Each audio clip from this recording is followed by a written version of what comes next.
So Monica, welcome. Thank you. Great to have you on board Thank at you. Bruce Psychology. Just here to talk about today some of your special interests. Okay. So in particular, my understanding is you love working with couples. I Just do. tell us about that. What's your interest coming from there? I like working with couples because I guess the quality of your intimate relationships affects your life so profoundly. When things are going well at home, things are going well in your relationship, it makes you more resilient to cope with everything else in your life. So I just feel that it's an important piece of the puzzle when it comes to well-being, is having, healthy, supportive relationships is so important. So that's where I get a lot of satisfaction from helping couples, I guess, move from positions of feeling disconnected or feeling that they can't communicate to learning how to communicate about difficult subjects and reconnecting, improving the quality of the relationship overall. I get a lot of satisfaction from out of doing that. Yeah. Yeah, I do couples counselling occasionally myself. I like family systems therapy as well. I did train in that to some degree. I work with individuals as well. But you seem to have a preference for working with couples, like as a special focus. Couples specifically, yeah. Yeah. So you've been Gottman trained? I've been trained in the Gottman method, yes. What I like about the Gottman method is that the client feedback I get is that it's a practical approach to couples work. It's a real toolbox, isn't it? There's a real toolbox. A lot of couples come in, obviously we want to be talking about things that the couple is struggling to talk about, but the magic happens outside of session. When they go back to their lives and they apply strategies or they apply techniques that the Gottmans suggest, and then they come back with that sense of agency that they can improve their relationship. They can do this on their own outside of sessions with the tools that are provided. I think people often fall in love or get together, because they're attracted to each other. My understanding is they often spend less time thinking about the kind of partner they want to be with than they would buying a car, right? And you think about the nature of the investment. It's not just about chemistry or even love. It is about skills, isn't it? If you want to have a good relationship, no matter how successful you are in terms of personally or how attracted you are to each other, you really need to have skills. You do need to have skills, and it's interesting that you bring that up. It's not the sexy piece of the puzzle when it comes to meeting someone, romantic relationships, marriage, long-term relationships. But in order to keep it sexy, in order to keep it there, you need to have great communication skills. You need to be willing to talk about difficult things. You need to be able to do that. But what we know from the research, we need to stay connected. Connection is the most important thing. I think chemistry is great, but it only gets you so far. And it doesn't always last. Like, my understanding is that the falling in love phase lasts about 6 months to 2 years, maybe, depending on the situation. There's a honeymoon period. The honeymoon period, that's right. And then real life takes over. And that's where you need boundaries. You need communication skills. We have certain problems we need to address. Yeah. When the honeymoon period is over and real life sets in, that's when we tend to take our relationships for granted. We don't really put in the effort to stay connected. We don't really check in with each other.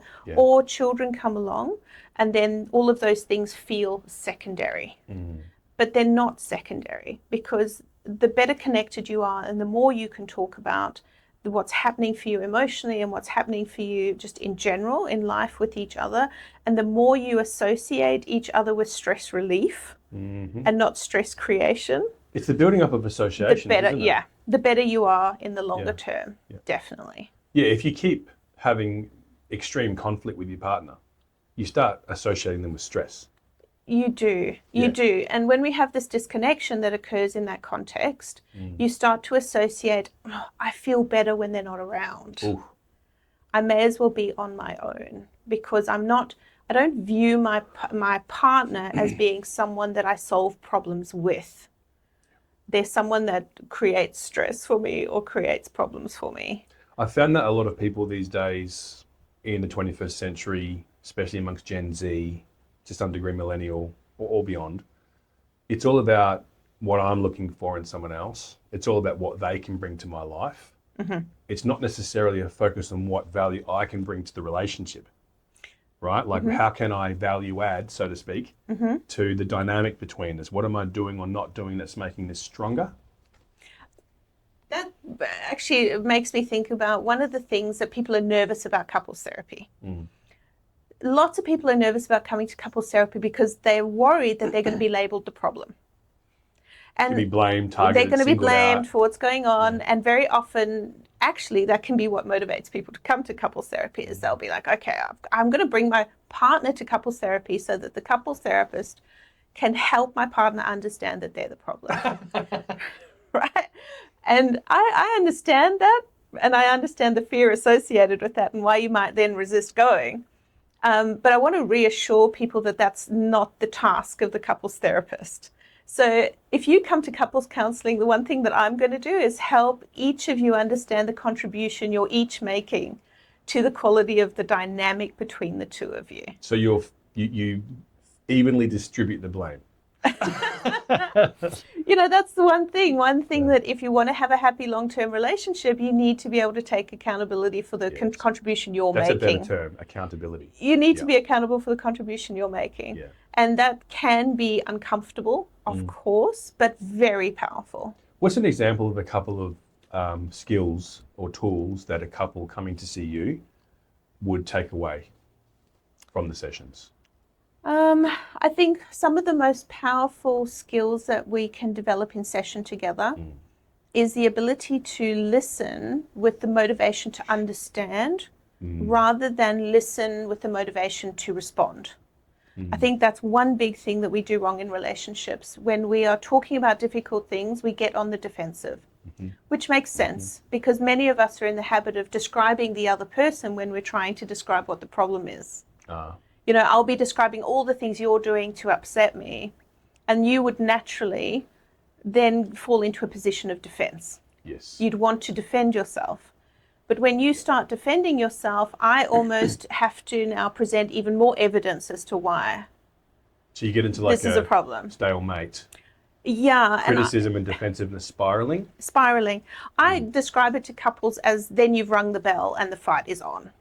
You know, now we're in a sparring match. Now it's, I'm going to present my evidence, you're going to present your defense, and we're stuck. Like a court of law even? Yeah. Yeah. Until eventually we either run out of energy or we start becoming very destructive in how we talk to each other.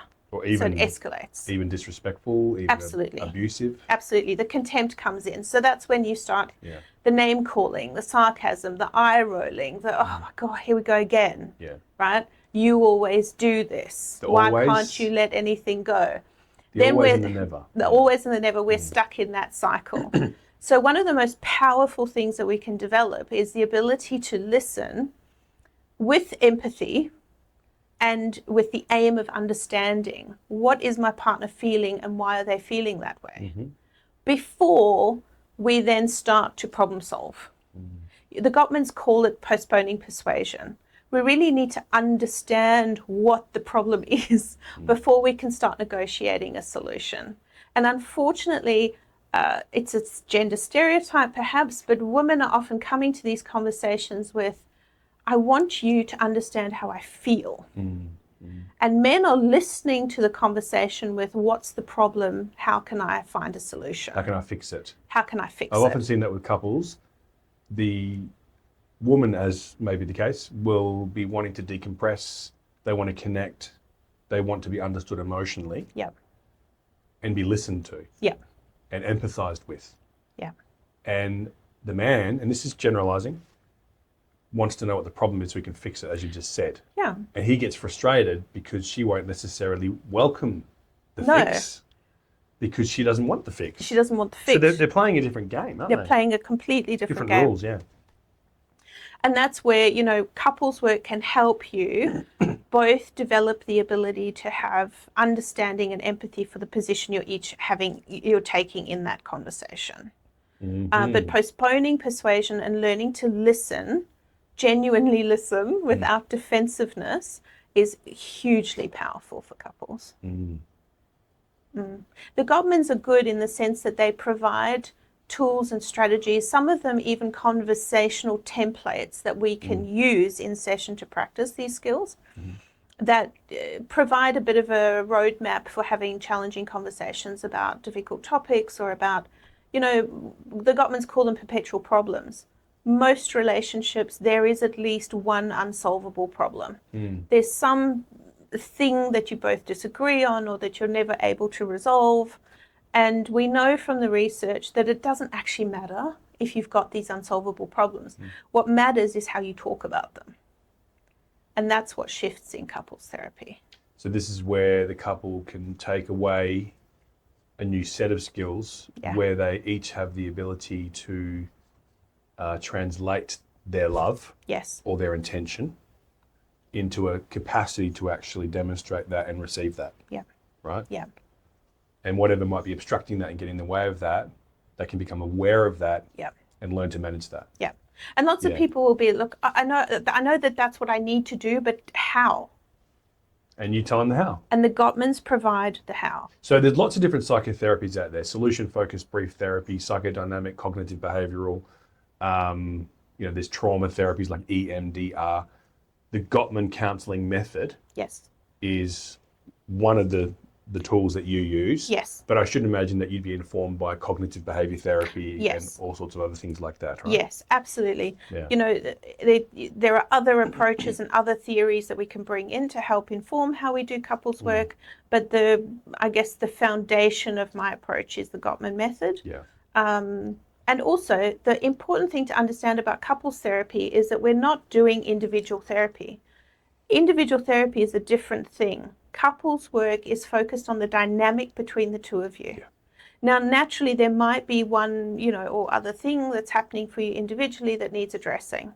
But that would be done then in external support of individual therapy for that person. Well, you'll often refer out to an individual therapist if there's like a particular issue the individual has. Yes. So your patient, so to speak, your client, is the relationship dynamic. Yes. Yeah. The couple are the client. And lots of people are scared, I'm going to go to couples counselling and the therapist is going to take my wife's side. Yeah. Or the counsellor is going to take my husband's side. And I want to offer some reassurance that the couples therapist, their aim is to treat you, the couple. The idea is that there would not be a leaning or a bias globally to one or the other individual in that process. Yeah. So having said what you just said and explained the method and how you utilize it and the ethical principles that you're resting this on, each member of the couple can rest assured and feel safe that they're not going to be sided up against. Yeah, I'm not here to take anybody's side. Yeah. I'm here and to help. You've explained why very well. Yeah. I'm here to help the couple identify what is not working in the dynamic and what can we do to address that. Fit is really important when it comes to either individual therapy or couples therapy. There's no difference.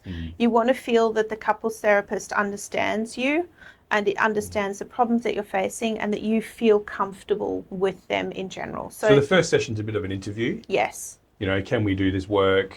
Don't expect to get too deep too quickly necessarily. It's about feeling safe to be there. I've always thought that coming to therapy, whether it be individual therapy or couples therapy, it takes a lot of courage. It does take a lot of courage. Because you're going to face your shadow, aren't you? Well, you have to be willing to face, I guess, the parts of yourself that come to the surface when there's conflict. The parts of yourself that come to the surface when your needs aren't met. Some uncomfortable truths. Some uncomfortable truths, yes. Now, another interest you have in particular is the impact of and recovery from being in relationships where there's a narcissist. Yes. So recovery from narcissistic abuse. Now, narcissism is highly topical at the moment, isn't it? It is. It is. And it's a bit of a contentious subject because social media and a lot of the content that's put out there on TikTok by the layperson perhaps would suggest that every other person you encounter is narcissistic, which is really not accurate. We need to differentiate between, there are people who are just challenging. Egotistical. egotistical, they're difficult personalities perhaps, or difficult people. They're not necessarily, suffering from narcissistic personality disorder, which is the impression that you get. Oh, he's such a narcissist. Oh my God, I had this terrible, they're such a narcissist. Well, probably not accurate. So there's a little bit of hyperbole. Yes. And people are bandying about clinical terms. Yes. Like rather than I'm feeling sad today, it's I'm depressed. Yes. For example, or I'm traumatized. Yes. Because they didn't have the dress I was looking for in the store. Yes. So, I think there's a lot of sort of pop psychology floating about with the internet and so on. Yes. Which is great to some degree with literacy, but it can be overused. So we're delineating between potential narcissistic tendencies, but they are beneath the threshold of a diagnosis. Well, and then narcissistic personality disorder, which is DSM. Yes. Level diagnosis. Narcissism is necessary to a certain degree for self-esteem and self-preservation.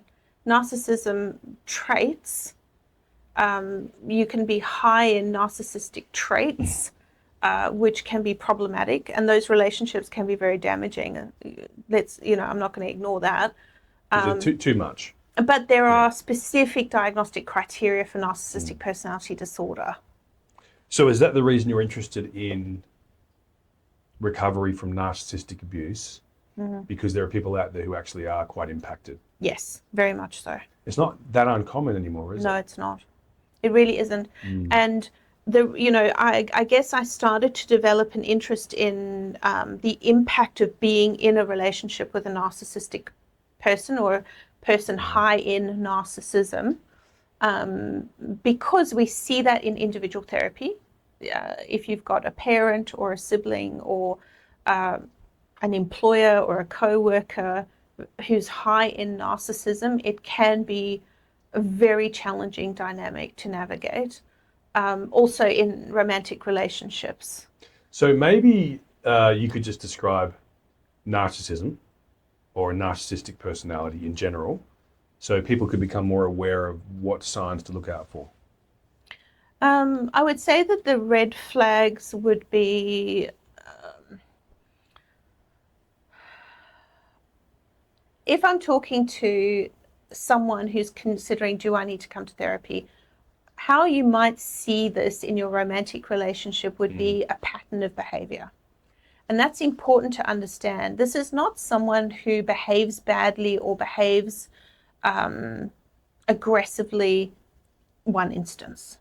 This is a pattern of behavior. So it's pervasive. It's pervasive. It's a pattern of behavior. It's the way they are, right? It's the way they are. They might cover it up, but then you see beneath the veneer, you can't cover it up forever. It's a little bit like they will have a version of themselves that they present publicly, perhaps, and there's a different version of themselves that they will show you in an intimate relationship. The beginning of the relationship, red flags. He's a knight in shining armor, or she's my soulmate. We clicked instantly. There was so much charisma. It felt like a fairy tale. It's like I'm in the movies. It seems too good to be true is often what people describe. It seemed too good to be true. Very romantic, very charismatic, very charming. I think charm's a bit of a dead giveaway, isn't it? Charm is charisma and charm. I joke now to people that I'm extremely cautious around highly charismatic people. Yeah. It can be a red flag. Because the question is, why are you trying so hard? What's the overkill? Why are you trying to convince me? You'll get swept off of your feet. Some people understand that as love bombing. Yes.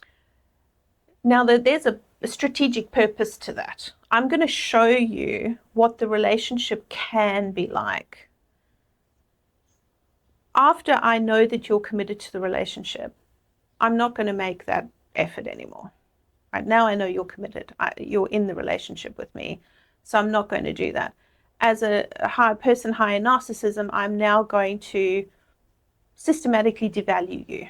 So it'll be this love bombing period, then reality will set in, and then all of a sudden you'll be being regularly critiqued. And is that to gain control? Is that to reduce the person's self-esteem so they don't want to leave them? Yes. It's about just reminding you how lucky you are to be in the relationship. So no one will ever love you as much as I do, or provide for you as I provide for you, or Yes. give you what I can give It's you. a very common comment. Yeah. No one would tolerate this. You're lucky that you have me, because I don't think anyone else would tolerate this. So you're constantly on the back foot. You're constantly on the back foot. Bamboozled. This is what being gaslit is all about, isn't it? Being gaslit is when you know the behaviors. So there will be deceit, there'll be manipulation, there will be coercive control, there'll be all sorts of things that are going on in the relationship. And when you try and call them out, they'll gaslight you that you're imagining things. Yeah, That's not what's occurring. There's traits of being quite callous, attention seeking, hostile, antagonistic, lots of grandiosity. Yes. So with narcissism presents itself in a couple of different ways. One is the grandiose narcissist, which is you're more what you would expect. Ego, they're often very successful, attention-seeking, prideful, boastful, that kind of thing. But there can also be the vulnerable narcissist who it plays the victim. Yeah. So you'll hear people describe, it feels like they're a professional victim. They're always the victim in every scenario. That can be another red flag. So there's different versions of narcissism. Yes, there are. And without going into too much of the theory, there's what we have, it's called the dark tetrad of personality. So narcissism is one of those traits. Tetrad meaning 4. It used to be triad until recently. So there's narcissism, there's borderline, there's psychopathy, and Machiavellianism, and sadism. Sorry, borderline's not in there.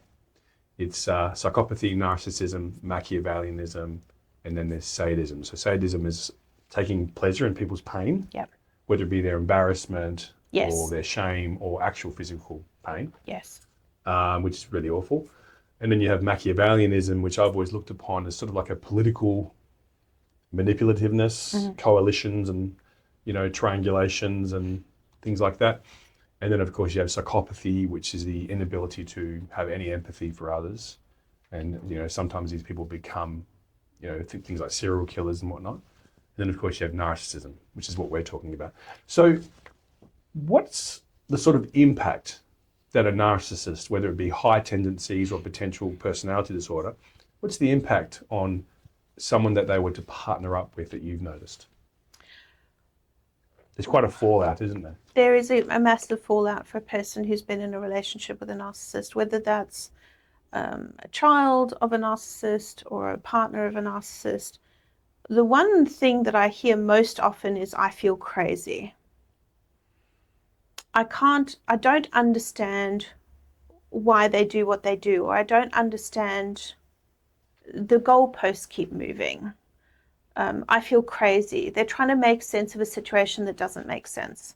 There can be a tremendous erosion of self-esteem and self-confidence. There can be a lot of shame and self-blame, because the narcissist uses communication styles that then always put the blame back on the person. If you ever try and confront a narcissist about bad behavior, you will most often be met with rage, and they will then flip it on you. You are the problem. You are the reason why they're behaving the way they're behaving. And there's almost this subconscious messaging that if you just got your act together, it would go back to how it was in the beginning of the relationship.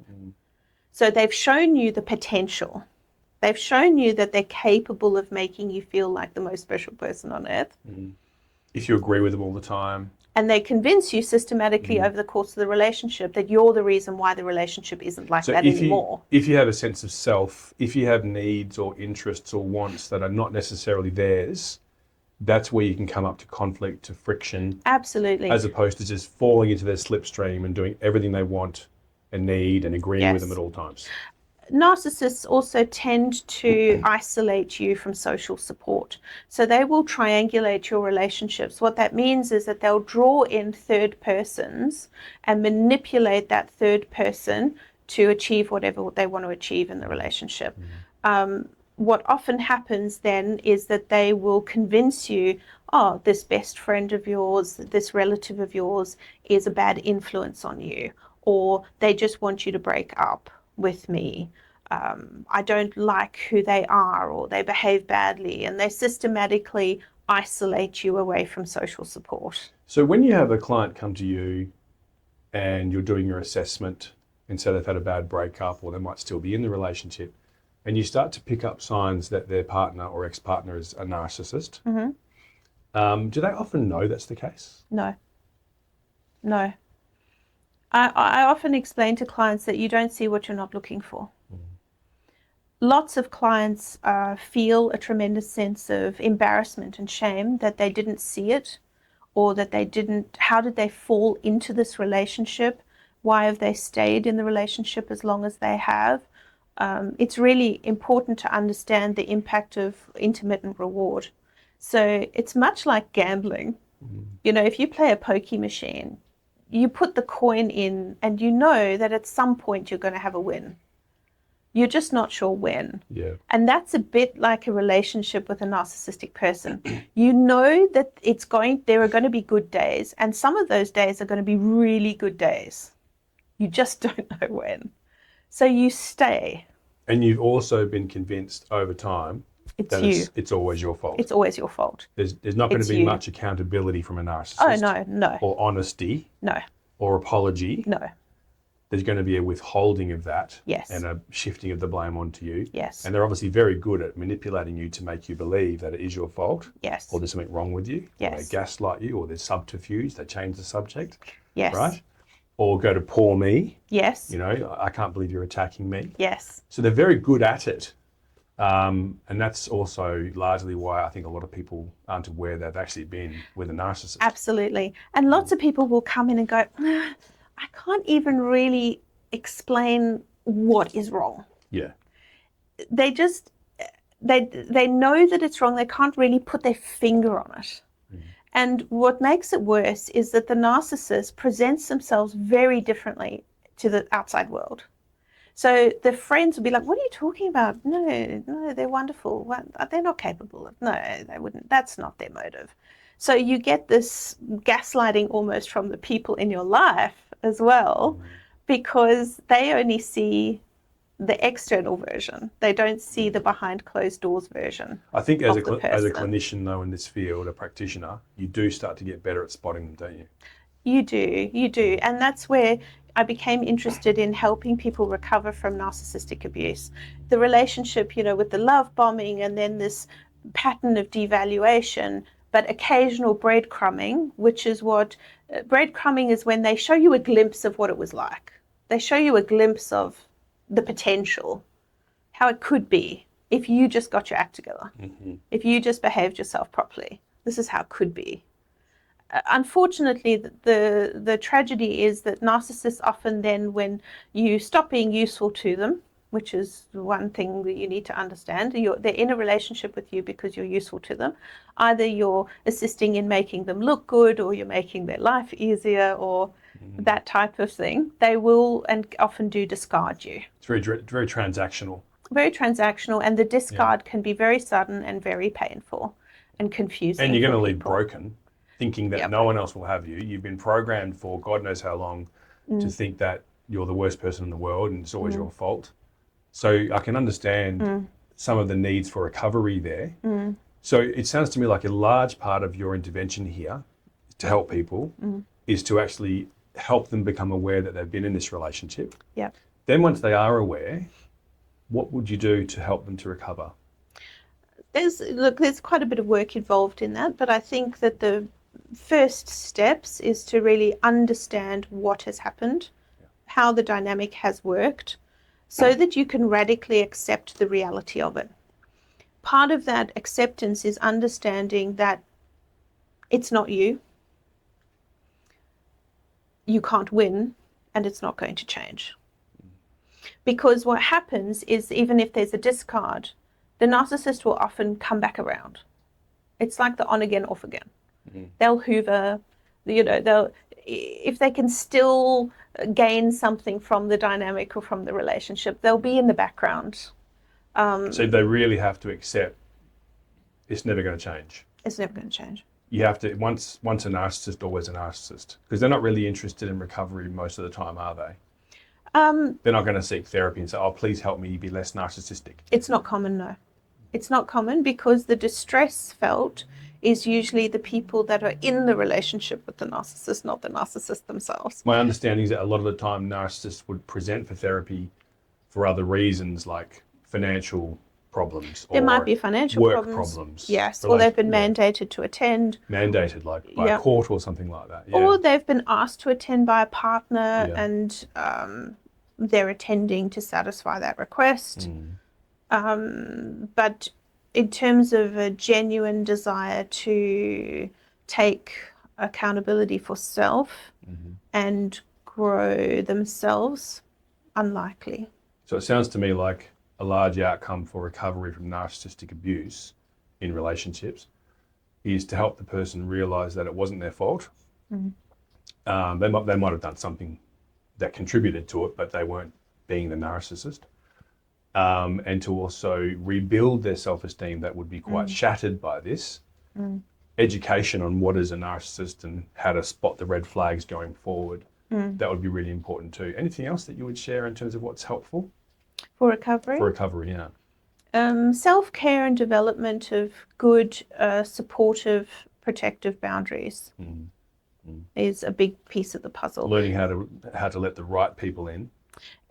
People in long-term relationships with people high in narcissism neglect themselves. They really don't have the energy or time to take care of themselves very well because they're constantly trying to gauge and appease and satisfy the needs of the highly narcissistic person. Right. So establishing self-care, basic self-care, that nurturance of self is very healing for someone who's been in a relationship with a narcissist for a long time. So really the outcome is a totally rejuvenated sense of selfhood. Yeah. Learning how to put yourself first. Yeah. That you're not being selfish. Yeah. You're actually being responsible. Yeah. Right? Self-care is what will help you to care for others anyway.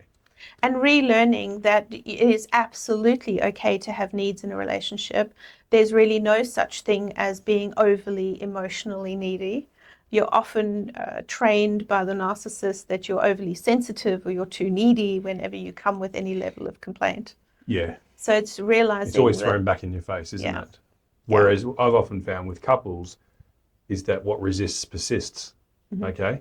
So if this person is having their needs unmet, then they either completely collapse into self-neglect and think, well, I must be just a piece of crud then, and my needs don't matter, or they persist. And so it's a self-fulfilling prophecy to be branded the clingy, needy person. It's like, well, hang on. If you actually helped the other person meet their needs to some degree, they wouldn't be so needy. Well, because this is the needs the would thing. be met. Emotional needs, everybody has emotional needs. Everybody has a need for connection, for love, for recognition, for validation. Those are normal needs. But when you're in a relationship with someone very high in narcissism, you're made to feel that there's something wrong with you for wanting those things. Any final words? My final words would be, yes, therapy can be uncomfortable at times. I personally believe it's one of the best things you could do for your relationship. You don't have to come to therapy, couples counseling in particular, if you're in crisis. You can, can come to just develop your ability to talk, to explore ideas, to prevent problems, to deepen your knowledge and understanding of each other. I often find that clients leave with their sort of eyes wide open, They aren't necessarily aware of what they're going to discover or the impact of the skill set that they put into place. There are epiphanical moments of enlightenment and understanding and aha moments. It's a great gift to give to yourself and to your relationship, isn't it? Absolutely. Like, just consider that life could be so much better in terms of putting these skills into place. And of course, you do have to implement them once you've learned them. And I think that usually correlates with the depth of understanding. Yes. And the depth of honesty that's occurred. And therapy isn't always about treating pathology or treating difficulty or addressing crisis. Therapy can also be about enhancing thriving. Thriving, that's what we want, isn't it? Well, on that note, thank you very much for talking to me today. Very welcome. And telling us all about your skills in couples counselling and helping people recover from narcissistic abuse. Thank you.